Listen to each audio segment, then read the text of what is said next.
পর্বত অতিক্রম দুর্গম পথ পাড়ে দিয়ে ও বন্ধু মক্কায় তুমি এসেছো।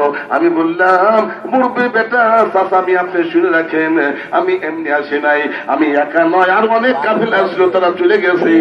আমার দুর্বল বাহনের কাছে আমি পাশ ফিরে গেছি, পিছাইতে সময় লেগে গেছে একটা সন্তান নেওয়ার জন্য। রাস্তার মধ্যে শুনলাম সন্তান শেষ হয়ে গেছি। বন্ধুগণ একটা ছেলে বাকি আছে, জন্মের আগে নাকি তার বাপ মারা গেছে, অর্থ নাই, বাড়ি ঘর বন্ধু সামান্য। বন্ধুগণ এই যুগ আমি শুনেছি রাস্তার মধ্যে। এখন এই বৃদ্ধ মানুষটি ডাক দিয়ে মারে সন্তানটি তিনি আমার ঘরের মধ্যে আছে, আমার ইয়েতিমি নাতি সরে খন সুবহানাল্লাহ। আমার ছোট্ট ছেলে আব্দুল্লাহ তেনারই সন্তান আমার বেটা এবার ইন্তেকাল করেছেন। ও মা তোমার যদি মনে চায় ওই মুরব্বীর কথা শুনে আমার এইবার মেজাজটা এইবার খটপটে হয়ে গেল, আমার শোনার মেজাজটা এইবার সব গরম হয়ে গেল। তার অর্থ নাই জন্মের আগে বাপ মারা গেছে এমন ছেলের কথা বলে। ওই ছেলে যদি পছন্দ হইতো আমার কাফেলার লোক অবশ্যই একজন নিয়ে যাইতো, ওরা যখন নেয় নাই এটা আমার পক্ষে সম্ভব নয়। মুরব্বী মানুষটি আবার বলতেছে মা রে তুমি যদি না নাও জোর করে তোমার কোলে দেওয়া হবে না, মার একটু দেখে যাও, দেখে যাও আমার নাচে কেমন দেখা যায়। মা হালিমা বলেন মুরব্বীর সম্মান আছে, মুরব্বী মানুষের সম্মান আছে, যদি হয়তো অর্থ আমি নেব না, তবে মুরব্বীদের সম্মান রক্ষাতে ইজ্জতের জন্য আমি যখন ঘরের দরজার সামনে দাঁড়াইলাম আমার মনে হচ্ছিল ওই ঘরের মধ্যে আমি নাম নেই একটা মহিলা ওইবার সেই সন্তানকে কোলে করে আছে। আমার মনে হচ্ছিল এখন সন্তান নয় মামিনার কোলে পূর্ণিমার সাথ ধরা দিছে।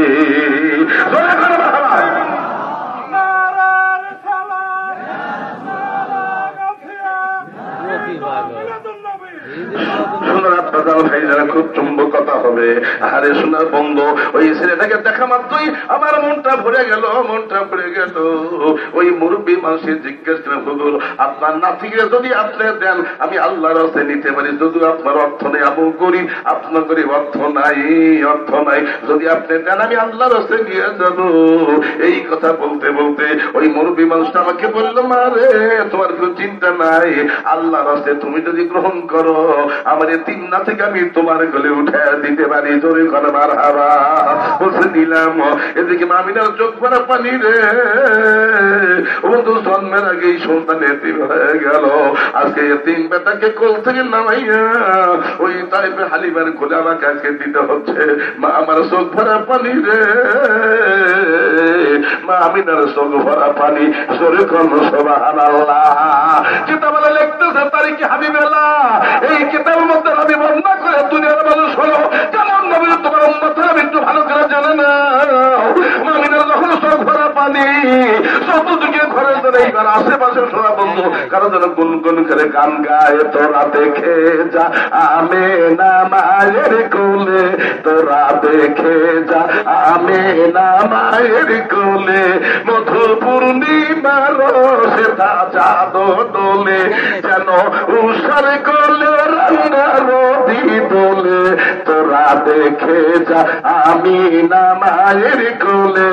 কষ্ট হয় একটু প্রাণ ধরে পড়ি। তোরা দেখে যা আমি না মায়ের কোলে, তোরা দেখে যাই আমি না কুল মখলুকে যাতে পানি ঠোঁটে কে যেল ওই কলিমা শাহাদতের পানি ঠোঁটে কে যেল ওই খোদার জ্যোতি পেশানিতে নূরে কে যেল ওই উপরে দরুদ ফেরেশতা বেহেশতের সব দুয়ার খুলে, তোরা দেখে যা আমি না মায়ের কোলে, তোরা দেখে যা। আমার ভাইয়েরা আর মাত্র কয়েক মিনিট আপনার বিরক্ত করবো, কষ্ট দেব। মা হালিমার থেকে এবার আসছে ঘটনাটি এইবার তারিখের মধ্যে আমি বর্ণনা করছে। মা এইবার আমিনা বলেন আমি যখন শিশু মোহাম্মদকে আমিনা বলছেন আমি যখন কোলের মধ্যে রইলাম রে আমার মনে হয় সমস্ত জান্নাতের দুয়ার সমস্ত জান্নাতের সুবাতান আমার গায়ের মধ্যে লাগতেছে। জোরে কান মারহাবা, আরো জোরে কান মারহাবা। ওই বাচ্চাটাকে লইয়া অত্যন্ত শান্তির মধ্যে যখন আমি এবার কোলে করে গাদার সামনে আসলাম ওই গাছরা আমার নবীর দিকে তাকায়, নবীর দিকে তাকায় কেদনের দেখে রেখে বলতেছে আমি না রে হালিমা রে তোমার এইবার দুর্বল গাদার দুর্বল থাকবে না, এমন একটা শিশু সন্তান তোমার কোলের মধ্যে তুমি ধারণ করেছো, ওই ছেলে হাত খান লইয়া তুমি গাধার মধ্যে লাগাইয়া দাও। আমি এইবার আমি হালিমা বলতেছিলাম এই দুনিয়া জগৎ মক্কাবাসী তোমরা শোনো রে, আমি হানিফা যখন এইবার এতিম ওই আমিনার শিশু বাচ্চাকে তার হাতটা টান করে বের করে যখন আমার গাধার মাথার মধ্যে আমি টাচ করলাম, আমার গাধার দুর্বল নয়, আমার গাধা সবালে এইবার রূপান্তরিত হয়ে গেছে। জোরে করে মারহাবা। আমার বন্ধুগণ, এমন সন্তানকে লইয়া যখন আমি মনে মনে চিন্তা করতেছিলাম, আমার গাধারও দুর্বল, এইবার দুর্বল ছিল সবল হয়ে গেল। তত দুর্গম পথে আমি পারি দিয়ে আমি কেমন করে তোরা অতিক্রম করব। আমার বন্ধুগণ, এতিম শিশুতে এইবার সম্মান কষ্ট হবে। আমার দেরি কাপড় নাই, ছাতাও নাই, এইবার প্রকার তাপের মধ্যে, যে তাপের মধ্যে আসতে আমার নিজেই সর বন্ধু এতই কষ্ট হচ্ছিল, খাম দিয়ে এইবার সন্তান খাম করতে ছিল।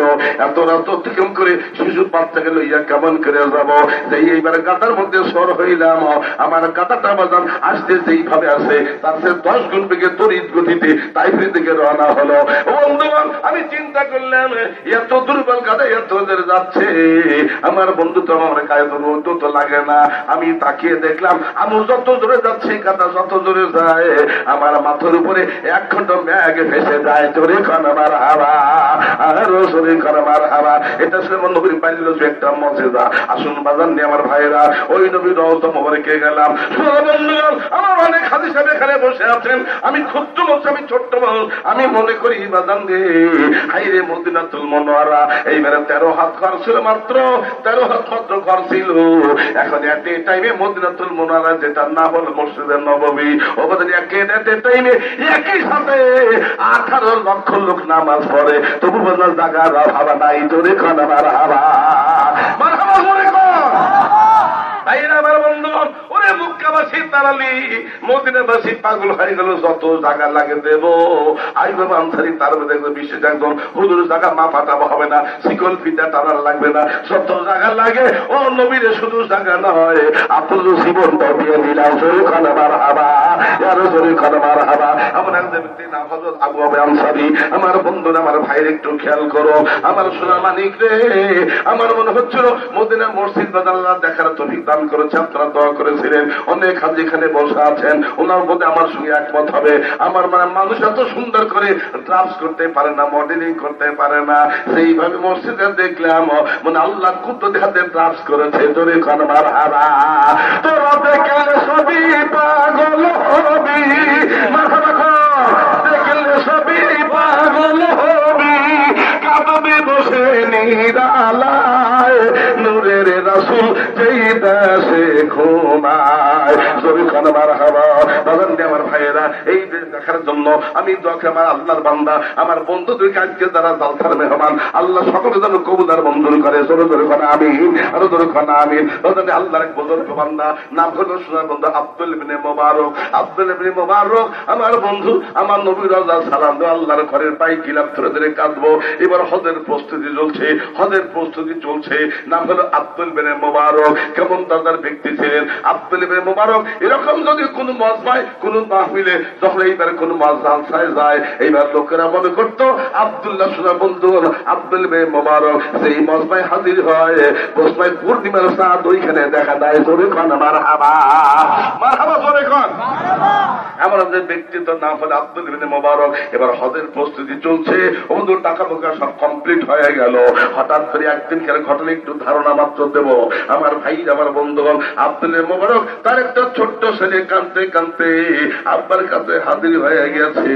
ছেলের চোখে পানি, আব্বার অন্তরটা বড় বিগলিত। ডাকতে আমার সেহরে মালিক, আমার সোনার বেটারে, ওরে আমার আদরের ধন, তোমার কি হয়েছে? তোমার চোখ ভরা পানি কেন? কে তোমাকে গালি দিয়েছে? কে তোমাকে এইবার মার দিয়েছে? বলছে আব্বা কেউ মারে নাই, তবে একটু ধাক্কাতে পারেছে, বেড়ে করে দিয়েছে। বলে কি হয়েছে বেটা? বলে আব্বা যান, ওই যে পাশের বাড়িতে, আমাদের বাড়ির কয়েক বাড়ি পরে, ওই এক বাড়িতে গরুর গোস্ত রান্না হয়েছে, গরুর গোস্ত পাক হয়েছে। ওই ঘামসে আমি গেলাম, আমার আব্বা যান গরুর গোস্ত খাওয়ার জন্য বড় শখ হইল। ওই বাড়িওয়ালা আমাকে গোস্ত না দিয়ে ও বন্ধু এইবার আমাকে ধাক্কা দিয়ে বের করে দিল। এখন শুধু ডাকিয়া কয় এই গোস্ত তোমার জন্য এবার হবে না, হবে না, তুমি বের হয়ে যাও, বের হয়ে যাও। আমার মনের বড় শখ আব্বা যান, আমি একটু গরুর গোস্ত খাবো। আল্লাহ আব্দুল ইবনে মুবারক এবার পিতা চিন্তা করে এই মুহূর্তে শোনা বন্ধুগণ, আমার সোনার মানিক রে, এখন তো বাজার নেই, বেটার জন্য আমি গোস্ত কিনে রান্না করে এবারে বেটার দাবি রক্ষা করবো। কোন বাড়ি পাক হয়েছে আপনাদের? ওই কয়েক বাড়ি পরে, চল যাই।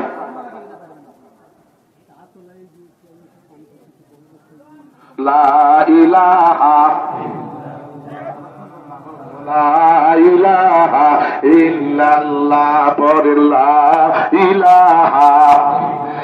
ঈসা মুসা দাউদ নবী, নাফসি নাফসি বলবে সবই। উম্মতের পাপের বোঝা মাথায় লইয়া কাঁদবেন দিনের নবীজি। লা ইলাহা ইল্লাল্লাহ, পড়ে লা ইলাহা। ভাইয়েরা, খুব মুক্তাসার আলোচনা সংক্ষিপ্ত পরিচয়ে আল্লাহ আব্দুল বিন মুবারক এই বেটার মাথায় হাত দেয়, বেটার মাথায় সান্ত্বনা দেয়। বেটা কি হয়েছে? ও সাবধানের না হলো, আমাকে খাট ধরে বের করে দিলে একটু কষ্ট দিল না। আব্দুলের মরো বেটা সোনার বন্ধু কাকুতি মিনতিতে চোখ ভরা পানি দেখে এইবার চল কোন বাড়ি, এইবার বেটার হাত ধরে যায়, বেটা আগে আগে যায়। আল্লাহর পেয়ারা বান্দা আব্দুল